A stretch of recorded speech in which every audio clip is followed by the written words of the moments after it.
உயிர்த்தெழுந்த இயேசு கிறிஸ்துவின் வல்லமை ஊழியங்கள் வழங்கும் வசனப் பெட்டகம்.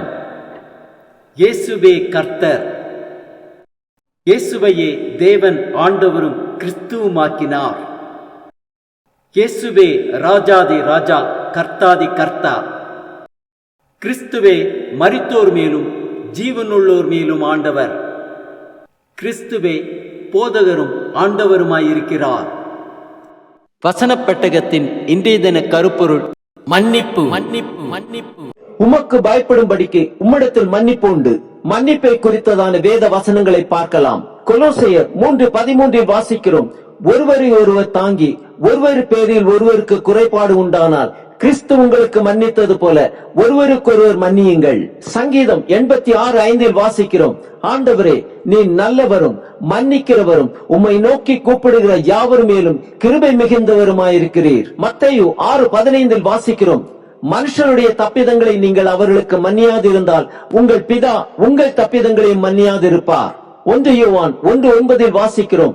நம்முடைய பாவங்களை நாம் அறிக்கையிட்டால் பாவங்களை நமக்கு மன்னித்து எல்லா அநியாயத்தையும் நீக்கி நம்மை சுத்திகரிப்பதற்கு அவர் உண்மையும் நீதியும் உள்ளவராயிருக்கிறார். மத்தேயு 12:31 வாசிக்கிறோம். எந்த பாவமும் எந்த தூஷணமும் மனுஷருக்கு மன்னிக்கப்படும், ஆவியானவருக்கு விரோதமான தூஷணமோ மனுஷருக்கு மன்னிக்கப்படுவதில்லை. லூக்கா 23:34 வாசிக்கிறோம். அப்பொழுது இயேசு, பிதாவே, இவர்களுக்கு மன்னியும், தாங்கள் செய்கிறது இன்னதென்று அறியாதிருக்கிறார்களே என்றார். கொலோசையர் 1:14 வாசிக்கிறோம். குமாரனாகிய அவருக்குள் அவருடைய இரத்தத்தினாலே பாவ மன்னிப்பாகிய மீட்பு நமக்கு உண்டாயிருக்கிறது. லூக்கா 7:47-48 வாசிக்கிறோம். இவள் செய்த அநேக பாவங்கள் மன்னிக்கப்பட்டது, இவள் மிகவும் அன்பு கூர்ந்தாளே. எவனுக்கு கொஞ்சம் மன்னிக்கப்படுகிறதோ அவன் கொஞ்சமாய் அன்பு கூறுவான் என்று சொல்லி இயேசு அவளை நோக்கி, உன் பாவங்கள் மன்னிக்கப்பட்டது என்றார். மத்தேயு 18:21-22 வாசிக்கிறோம். அப்பொழுது பேதுரு அவரிடத்தில் வந்து, ஆண்டவரே, என் சகோதரன் எனக்கு விரோதமாய் குற்றம் செய்து வந்தால் நான் எத்தனை தரம் மன்னிக்க வேண்டும்? 7 தரம் மட்டுமோ என்று கேட்டான்.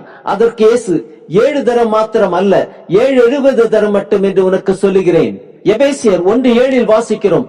அவருடைய கிருபையின் ஐஸ்வரியத்தின்படியே இவருடைய இரத்தத்தினாலே பாவ மன்னிப்பாகிய மீட்பு இவருக்குள் நமக்கு உண்டாயிருக்கிறது. தானியேல் 9:10 வாசிக்கிறோம். ஆனாலும் எங்கள் தேவனாகிய ஆண்டவரிடத்தில் இரக்கங்களும் மன்னிப்புகளும் உண்டு.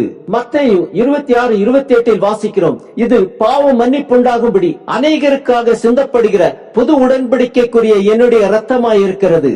அப்போஸ்தலர் 2:38 வாசிக்கிறோம். பேதுரு அவர்களை நோக்கி, நீங்கள் மனம் திரும்பி ஒவ்வொருவரும் பாவ மன்னிப்புக்கென்று இயேசு கிறிஸ்துவின் நாமத்தினாலே ஞானஸ்நானம் பெற்றுக் கொள்ளுங்கள், அப்பொழுது பரிசுத்த ஆவியின் வரத்தை பெறுவீர்கள். 1 யோவான் 2:12 வாசிக்கிறோம். பிள்ளைகளே, அவருடைய நாமத்தின் நிமித்தம் உங்கள் பாவங்கள் மன்னிக்கப்பட்டிருக்கிறதுனால் உங்களுக்கு எழுதுகிறேன். மார்க் 11:25 வாசிக்கிறோம்.